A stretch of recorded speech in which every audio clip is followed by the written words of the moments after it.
I'm Katarina and I'm here at the Coalition Studio. Today I'll be talking with studio head Rod Ferguson and multiplayer design director Ryan Pleven about the upcoming Gears 5 Horde mode. Just being here at the studio, you can really feel the excitement and the passion that went into this game and this mode. So let's go check it out. We always talk about co-op as cake and not icing, that co-op is central to what it is to be Gears. And so I feel like Horde is sort of a really large expression of that with 5-player co-op.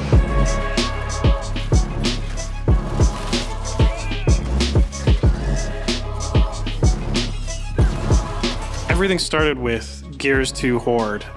It was lightning in a bottle. It was, you know, what people look back on as the defining defensive game mode through all of games. It was the idea that you were going to be doing this as an endurance run, as a 3-hour epic experience, and a mode like without any cutscenes, without any, you know, character development, without any story, had to hold people's attention for 3 hours.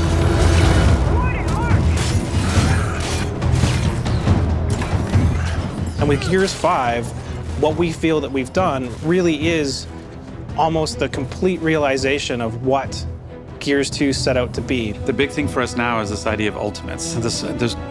Basically, characters used to be just defined by the weapons they carried, and you were all the same. You just looked kind of different, and because you all could carry the same weapons. But now every character has its own ultimate ability, its own special ability it can bring to the game that changes how you play. You can look over and see Kait trying to gather power, and you know that she has an ability to turn herself invisible, so you don't need to worry if she gets in a tough fight. There's also a really big thing called taps now, which are these energy geysers that show up around the map. Because generally once you find in Horde, you would like lock in on a particular place and you would defend from that place for the entire 50 waves. Now, in order to get as much power as possible, to get as strong as possible, you actually have to like move and expand your base to go and capture those energy taps. And every 10 waves, once you beat that boss, a new energy tap appears and you have to go and capture it. So it's really changed the dynamic where now it's much more aggressive than it was in the past.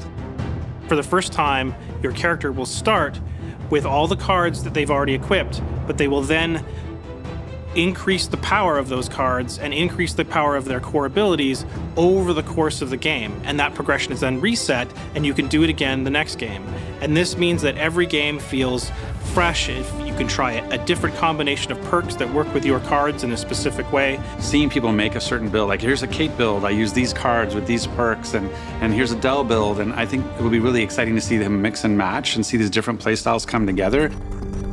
One of the things that we've done that is subtle but super important is that whenever you pick up power, which is the currency in Horde, that power gets equally distributed amongst everyone. And that means that if you see some power on the ground, everyone will want you to pick it up.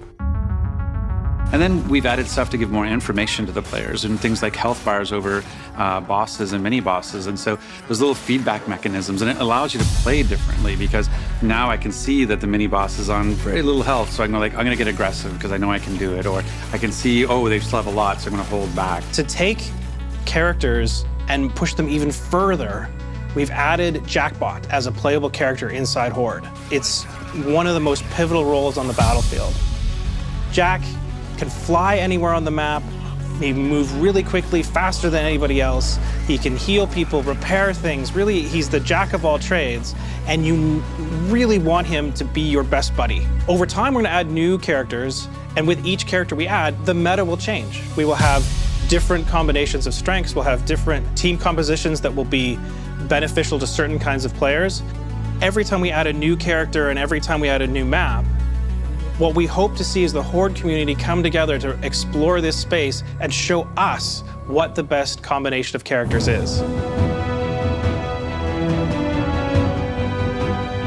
And so that idea of finding 5 people who know how to balance the classes and know how to balance the characters and know what the objective is and what you're trying to do, and everybody's playing together in lockstep with each other, there's nothing more special than having that alignment and succeeding on that goal. It's really, by far, from our point of view, the most intense, engaging, action-oriented, fierce, epic defensive mode there is in video games. I really like that Horde creates a dependency where you work together as a team, and you can be successful kind of lone wolfing it, but not as successful as coming together.